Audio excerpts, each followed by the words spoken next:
Инсталиране на мини-камера FipTech LM07 Pro.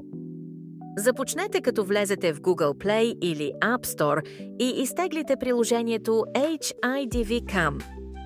Отворете приложението и започнете регистрацията на профила ви в него, като първо въведете вашия имейл адрес. Уверете се, че е изписан правилно и натиснете бутона Get the Code малко по-долу. Сега влезте във вашия имейл адрес. Там ще намерите имейл, съдържащ 6 цифри. Запомнете ги! Върнете се обратно в приложението и въведете 6 цифри от имейла във второто поле. След това на третия ред трябва да въведете избрана от вас парола за профила ви в приложението. Тази парола трябва да е между 8 и 16 символа, като трябва да съдържа поне една голяма буква, една малка буква и една цифра. Отдолу въведете отново паролата, като се уверете, че двете пароли съвпадат и натиснете бутона Sign Up. Позволете на приложението да ви изпраща известия.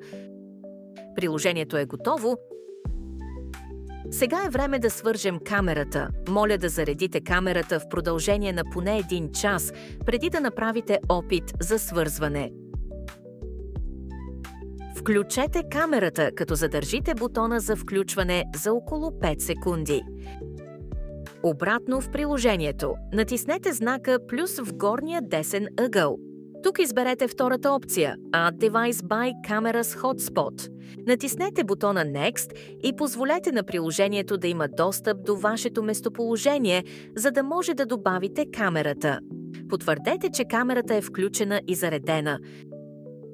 На следващата страница ще видите съобщение, гласящо, че преди всяко свързване трябва да рестартирате камерата.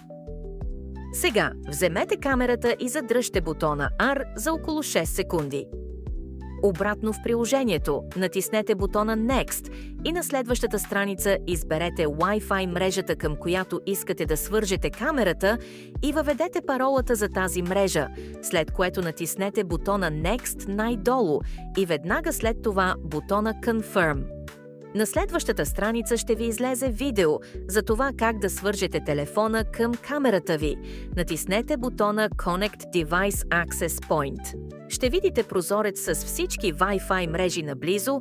Вие изберете да се свържете с мрежата на камерата, започваща с IPC, последвана от номера, след което натиснете бутона за връщане обратно към приложението.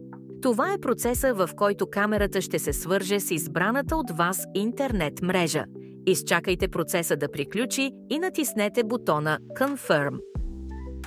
Наименувайте камерата според вашето предпочитание и натиснете бутона Confirm.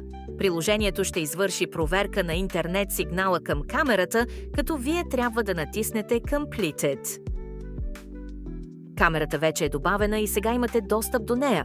Вие успешно добавихте вашата камера FipTech и сега имате достъп до нея от всяка точка.